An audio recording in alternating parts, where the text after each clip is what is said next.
All right guys, so I'm gonna go ahead and talk you through the whole process of getting into and out of L5S1 Eldoa.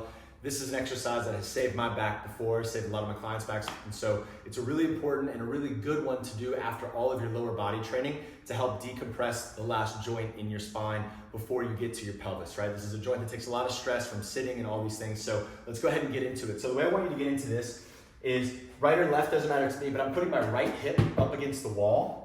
I'm scooting it all the way up. In fact, like the bottom part of my butt cheek is gonna go ahead and touch the wall. That's gonna make it easier that when I roll onto my back and bring my legs up, my butt should already be touching the wall. So I want to use the wall like I've used the floor in all the other sitting Eldoas. Now, have a small bend in your knee with the intention of flattening your tailbone down to the ground. So there may have been a little bit of space between your butt and the floor before. Now there should be no space. You can bend your knees as much as you need to allow your tailbone in the back pockets of your body to be totally flush against the ground.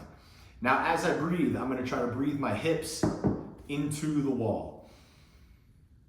My chin is relaxed so that I have a nice open airway. The middle of my back is pressing against the ground. This is similar to the bench press technique that we were doing, okay? Middle of the back presses, tailbone presses, back of the head, those 3 points. Now, as I maintain those 3 points on the ground, I'm gonna straighten one leg and flex the toes.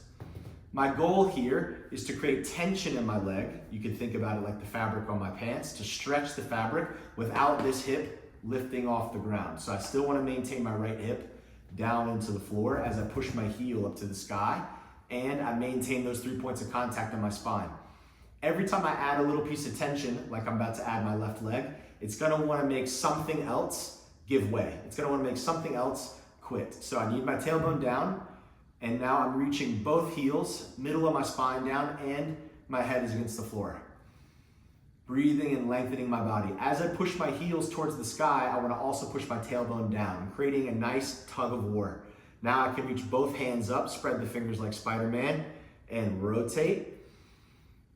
Take a big breath in, fill the body. Make sure you fill the bottom part of your hips first.